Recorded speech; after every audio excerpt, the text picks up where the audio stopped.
Estamos de volta com o programa de carrinho e nós temos aqui no programa a tradição de trazer personalidades marcantes do esporte e da comunicação do nosso estado.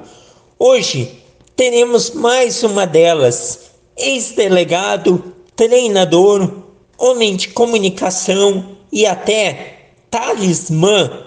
Benhur Marchiori, conselheiro do Grêmio, é o nosso convidado. Tudo bom, Benhur? É um prazer te ter aqui no programa de carrinho. E para início de conversa, para a gurizada que nunca te acompanhou, conta da tua trajetória, relação com o esporte, trabalhos profissionais, paixão pelo Grêmio, um pouco de tudo que tu fez até hoje. Bom dia, Cassiano. É uma satisfação muito grande estar participando do programa de carrinho, que já está tomando conta no horário. A audiência, sei, porque tenho conhecidos aí na região, é muito grande. Então, para mim, repito, é uma enorme satisfação em participar. Para essa gurizada aí que não me acompanhou, já que tu pedes, eu iniciei no futebol no Grêmio ali em 1993. Na categoria de base como diretor dos juvenis e depois dos juniores. O comandante geral era o Sérgio Vasques, que hoje é diretor de futebol do departamento profissional do Grêmio. Na oportunidade lá nós revelamos muitos jogadores para o profissional. Vou citar alguns: Danley, Murilo, Scheid, Roger, Emerson, Tinga, Ronaldinho, Arilson, Carlos Miguel, Jaques, Dega, Gé, Cristiano Formiga, que fez sua carreira em Portugal, André Vieira, Gavião, Carlos Alberto, tem mais de 20. E outros tantos aqui que a memória não me traz no momento. Então foi uma época muito boa para a base do Grêmio e nós tivemos o privilégio de ter estado lá naquele momento. Grande geração dos anos 90, período histórico do Grêmio, e tão intenso que foram aí 4 anos que valeram por uma eternidade, porque nunca mais foi esquecida essa geração. E depois eu vou falar contigo sobre Filipão, vai ser bem legal. E tu tem essas relações e momentos marcantes para contar. Mas vou te perguntar, antes do Filipão, sobre uma outra relação. Fala sobre teu contato com Paulo Roberto Falcão lá atrás. Não, sobre o Paulo Roberto Falcão, eu joguei no Mirim do Internacional, embora gremista, né? É porque era ali no campo do Nacional, bairro onde eu morava, ali no Menino Deus. E o Falcão, na época, era uma categoria acima, ele era infantil. Hoje tenho contato muito seguido com ele, tenho também a honra de dizer que somos amigos, né? Para mim foi um dos maiores jogadores de todos os tempos no Brasil, embora a minha preferência ainda seja pelo Paulo César Carpegiani. Acredito que os dois tenham sido dos 2 maiores atletas da história do Internacional, juntamente com Figueroa, Tesourinha, Dario, Lula, Caçapava, Jair, Cláudio, Duarte, enfim, era uma máquina, né? Uma máquina, verdadeira seleção. Sem dúvida, e se a gente falou na resposta anterior da geração dos anos 90 do Grêmio, que pela garra, pela qualidade, pelas marcas atingidas, marcou tanta época. Os anos 70 e todos esses jogadores que tu cita do Internacional são extraordinários. E sem medo de errar, o Inter, que é bicampeão da América, campeão do mundo, mas o grande time da sua história, a grande geração da sua história, sem dúvida nenhuma, é essa da década de 70, que ganhou tantos grenais, estaduais, octacampeonato gaúcho e o tricampeonato brasileiro, sendo o terceiro deles invicto. Amizades. Luiz Felipe Scolari, Vamos lá então. É uma grande amizade da sua vida. Conta dessa relação. Você, inclusive, foi com ele para o Palmeiras, não é? E era considerado, em 1999, um talismã do clube. Fala sobre isso. Com o Filipão, a amizade ela começou em 1993, quando nós estávamos na condição de dirigente do departamento de juniores. O Filipão foi contratado e, por determinação do presidente Fábio Koff, ele foi a Londrina, onde nós disputávamos um campeonato lá tradicional da região. Chegando lá, conversamos, ele perguntou quem estava pronto, eu digo que na minha concepção o Roger. Aí ele subiu o Roger, subiu o Emerson, o Tinga, Arilson, o Scheid, o André Vieira, ele subiu muita gente. Ele revezava assim, hora ele pegava 2, daqui a pouco pegava mais 2, para ir dando rodagem para o pessoal. E dali a amizade foi se fortalecendo e perdura até os dias atuais. Com relação ao talismã, começou o seguinte: em 1998, o Palmeiras havia perdido a decisão o primeiro jogo da decisão da Copa do Brasil para o Cruzeiro lá no Mineirão, 1-0. E como havia o saldo qualificado, o jogo de volta em São Paulo, o Palmeiras, se tomasse um gol, teria que fazer 3, né? E na ocasião o Filipão falou com o presidente, acho que era o Mustafa na época, e disse que tinha 2 talismãs, que era o Padre Pedro em Criciúma e o delegado Benhur em Porto Alegre. E aí eu me mandei para lá. E na oportunidade eu fiz a tática dos gansos, a oração dos gansos.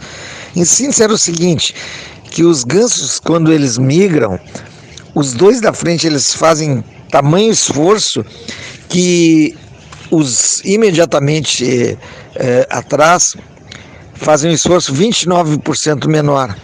E eu fiz essa lição dos gansos, transportei para o futebol dizendo que ora atacasse com o Zinho e o Arce e depois eles se retirassem, aí seria o Paulo Nunes e o Galhardo e assim por diante.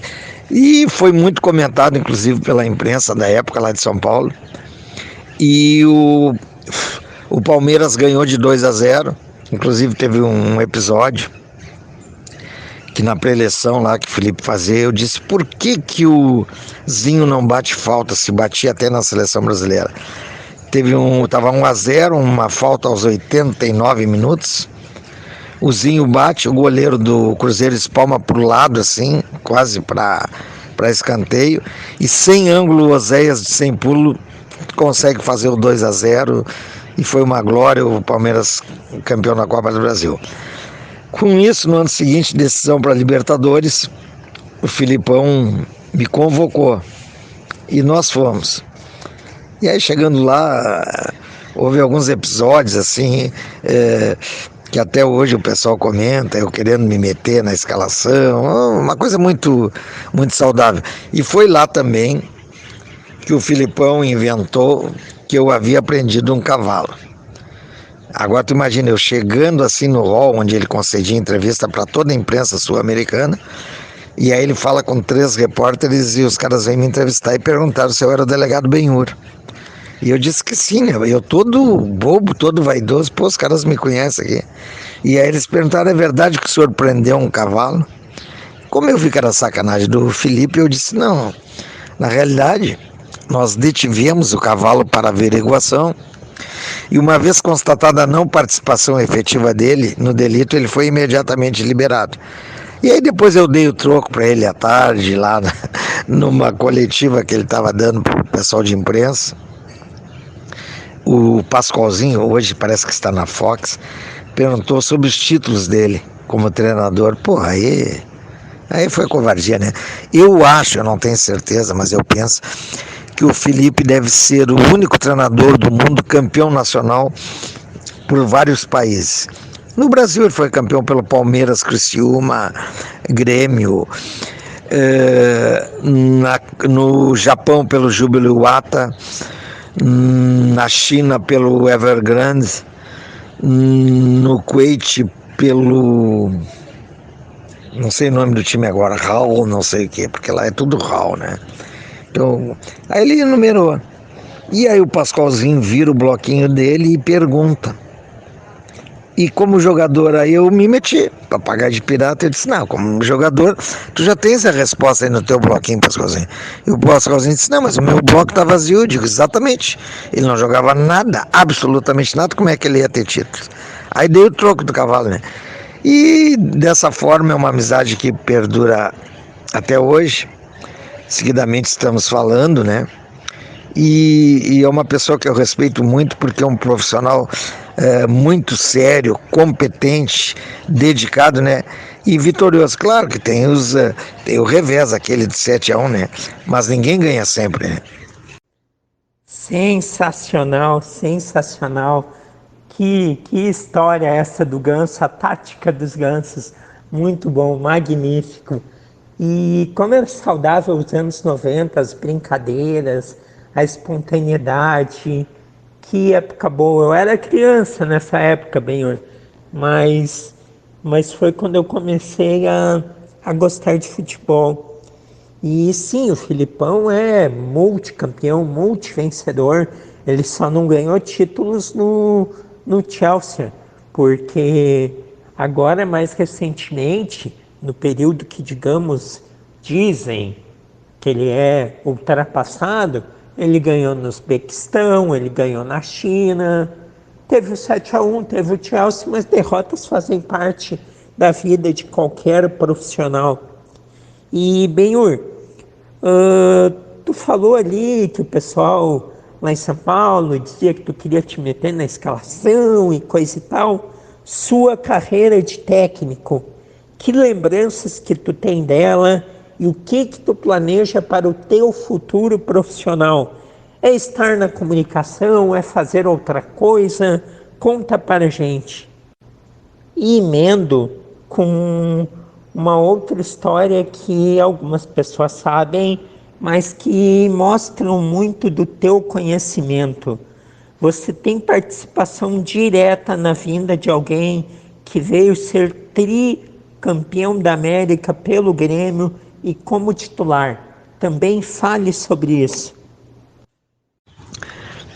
Eu, na faculdade, eu conheci um amigo, isso na década de 70, o Álvaro Severo, que nós tínhamos um time do primeiro semestre, foi a primeira vez que ocorreu isso na PUC, que ganhava de todas as demais turmas, do primeiro ao último ano da faculdade. Nós somos tricampeões de futebol de salão. Só que o Álvaro, nós tudo com 19, 20 anos, evidentemente que nosso assunto preferido era elas, né, as garotas. E o Álvaro só falava no Guarani de Bagé. E um dia nós o questionamos, só fala nesse tal de Guarani. E aí ele nos disse, não, vamos fazer o seguinte, ele disse a mim e pro Silvio, meu grande amigo até hoje também. Não, vocês façam a seguinte proposta, vocês vão assistir um jogo do Guarani e depois a gente conversa. E aí eu virei Guarani. Isso em 1975. E até hoje sou Guarani. E fui treinador do Guarani. Só que era uma garotada. Eu tinha um goleiro que tinha 16 anos. Fui lá, peguei Guarani no final do primeiro turno, em último lugar, 4 pontos atrás do penúltimo. E fizemos uma jornada boa, que levamos Guarani até a última rodada lutando pela classificação. Infelizmente perdemos a classificação em casa.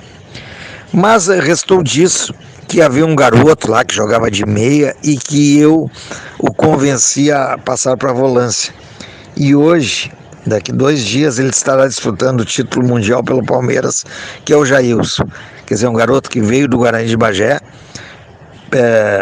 orientado por mim, foi para a categoria de base do Grêmio depois para Chapecoense, voltou para o Grêmio, disputou até título mundial e agora está retornando para disputar um título mundial. Acho que o Palmeiras tem iguais condições ao Chelsea. Assisti ontem o Chelsea, segundo tempo, completamente cansado, o Palmeiras com um dia a mais para descansar. Eu acho que vai ser um confronto parelho, embora nós saibamos que o Chelsea é uma equipe que ganhou a Champions League por merecimento, né? E tu falou de Bagé, o teu coração, Benhur, bate mais forte por Bagé ou Porto Alegre? Eu sou gremista desde o meu nascimento, né? Mas hoje eu não tenho vergonha em dizer, né? Eu recebi o título de cidadão bagiense. Estavam presentes 10 ex-presidentes do Guarani, o elenco todo fardado, o treinador Wanderson Pereira, toda a direção de futebol da época. Então, Bagé me é muito caro, né? E quando joga assim, como foi recentemente, Grêmio e Guarani, é o Davi contra o Golias, né? Por eu ser do signo de Libra, balança, nós somos pela justiça, né? Nós somos pelos menos favorecidos. Razão pela qual, nesse enfrentamento, eu sou Guarani. Os meus times são o Grêmio, onde eu sou conselheiro desde a década de 90, e o Guarani de Bagé. Eu torço muito, sei que a chance de permanecer na Série A é muito difícil, porque quando tu retornas assim, tu prepara um time para a competição que tu estás disputando. Só que é muito diferente o grupo de acesso para a divisão especial. E eu acho que o Guarani não teve esse entendimento.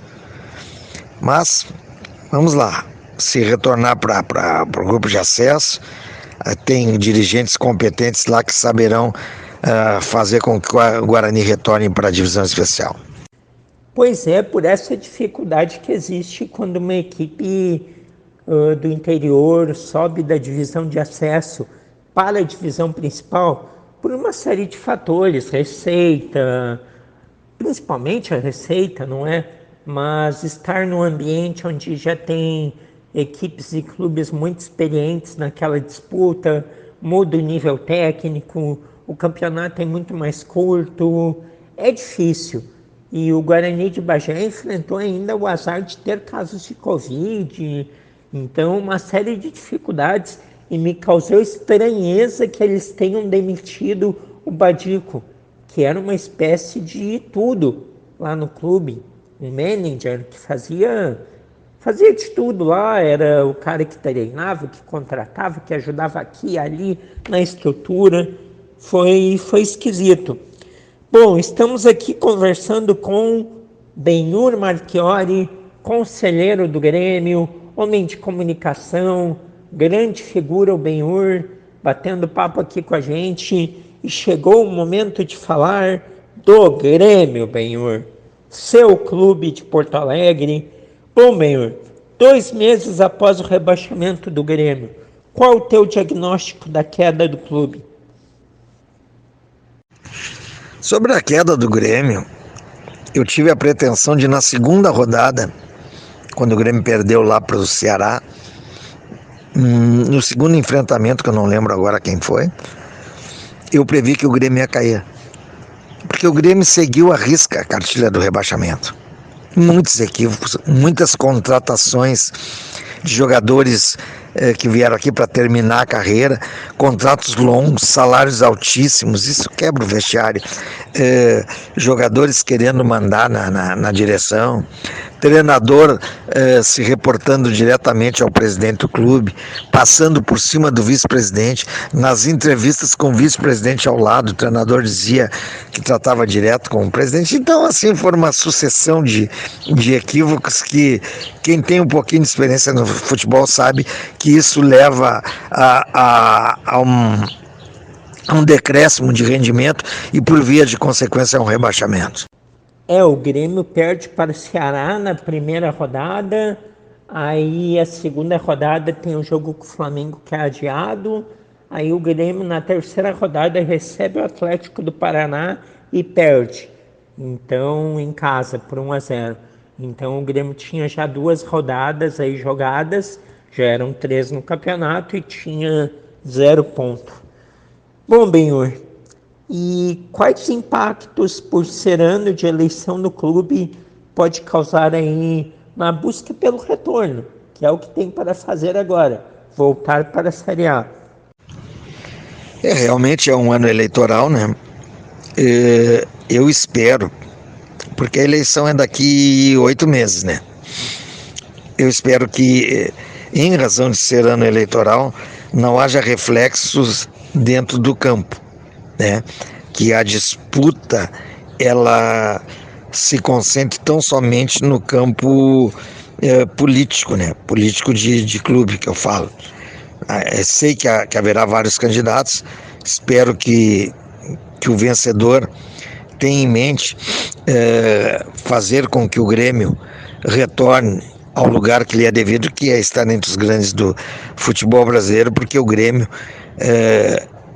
foi, e isso sem dúvida alguma, o primeiro campeão mundial aqui do estado, né? Embora a torcida com a irmã queira dizer que o título do Grêmio não tem valor de mundial. E ainda sobre essa queda, Benhur, é muito difícil assim, o torcedor e a imprensa, todo mundo tem muita dificuldade de aceitar, o torcedor seria aceitar o termo, né? E a imprensa seria acreditar mesmo que o Grêmio tenha caído para a segunda divisão. É impensado. Por mais que no início sinais eram dados, como tu mencionou, e então eu queria te fazer uma pergunta, voltando ao Filipão, Benhur. Você chegou a conversar com ele sobre essa última passagem? Se sim, será que há o arrependimento de ter assumido uma empreitada que estava tão complicada? Sobre a passagem do Filipão aqui, eu vou resumir o seguinte. Ele apontou ao presidente jogadores que deveriam ser substituídos porque não contribuíam positivamente para o vestiário. Isso depois do jogo contra o Santos. O presidente resolveu que aqueles atletas devessem permanecer. Em razão disso, o Filipão saiu. Eu penso, à distância assim, que se tivesse continuado, até porque tinha pontuação percentual de rendimento que nos fizesse pensar assim, o Grêmio não teria caído. Mas isso é água que já passou pela ponte. Claro que comentamos muito sobre isso. Filipão, além de ser um excelente profissional, ele é torcedor do Grêmio. Então ele ficou duplamente aí ressentido, né, na condição de profissional e de torcedor, mas torce assim profundamente para que o Grêmio retome a sua grandeza.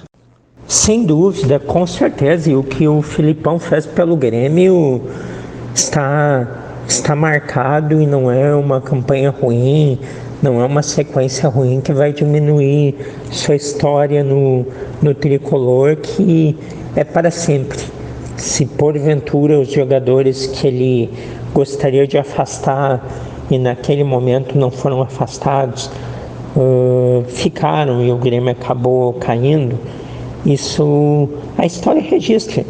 A história registra quem são esses jogadores, quem caiu e quem ganhou pelo Grêmio. A história registra tudo isso. E, Benhur, Wagner Mancini, ele é o técnico adequado para esse momento? Eu particularmente entendo que o Wagner Mancini não seja o treinador adequado. Mas como os meus amigos e conselheiros Denis Abrão e Sérgio Vasquez tiveram entendimento de que ele devesse permanecer, eu torço muito pelo sucesso dele. Mas se eu pudesse optar, não seria o meu escolhido. E fora o Grêmio, Benhur, o que mais tu curte acompanhar de futebol, de esporte? Eu acompanho jogos, campeonato italiano, espanhol, eventualmente alemão, inglês, segunda divisão do Gaúcho, grupo de acesso, Campeonato Paulista. O Carioca dificilmente passa, né? Mas quando passa, assisto. Mineiro, tem todas as assinaturas do Premier, da Comebol, Libertadores, Sul-Americana. Tem jogo na TV, eu tô assistindo. Que legal! E para encerrar o nosso papo, Benhur, deixa um recado para a torcida do Grêmio aí nesse ano tão, como que vamos dizer, desafiador, ao mesmo tempo triste, frustrante, mas que tem que ser vivido e tem que ser passado, porque no final dele tudo precisa estar no seu lugar, não é, Benhur? Uma mensagem que eu gostaria de deixar para o torcedor gremista é que, independentemente de simpatias que nós tenhamos por A, B ou C, tanto no aspecto diretivo quanto de comissão técnica, a hora agora não é de crítica. A hora agora é de conjugar esforços para que o Grêmio retorne. E digo aqui, não vai ser fácil. Não vai ser fácil esse retorno. Embora a imprensa, embora membros da imprensa que tem uma simpatia muito grande pelo co-irmão internacional, apregoem que o Grêmio na 5, 6 rodadas antes vai ter subido. Não é assim. Não é assim. Só para vocês terem uma ideia, há 6 campeões brasileiros da Série A disputando a Série B. Grêmio, Vasco, Cruzeiro, Guarani, Sport e Bahia. Se nós pegássemos só os 6, não tivesse mais ninguém, 2 campeões da A já não subiriam. E tem times aí, o Avaí vem bem, o CSA, o Avaí subiu, né? O CSA estava subindo até os 94 segundo tempo quando o Avaí fez o gol. O CSA é um time que está em ascensão e pedindo uma vaga para a Série A. Tem outros clubes aí que vão complicar. Os campos não são de melhor qualidade, então a torcida gremista tem que se unir, nós temos que nos irmanar nessa missão aí de fazer com que o Grêmio volte o mais rapidamente possível. Ô Cassiano, a honra foi minha ter participado aí do De Carrinho. Quero deixar um grande abraço aos ouvintes aí da região, que eu sei que está crescendo muito. Eu tenho essa informação. Aos ouvintes gremistas, colorados, enfim, aos desportistas em geral. Foi um privilégio muito grande ter participado desse programa. Muito bem, este foi Benhur Marchiori, conselheiro do Grêmio, conversando com a gente, batendo papo aqui no programa De Carrinho.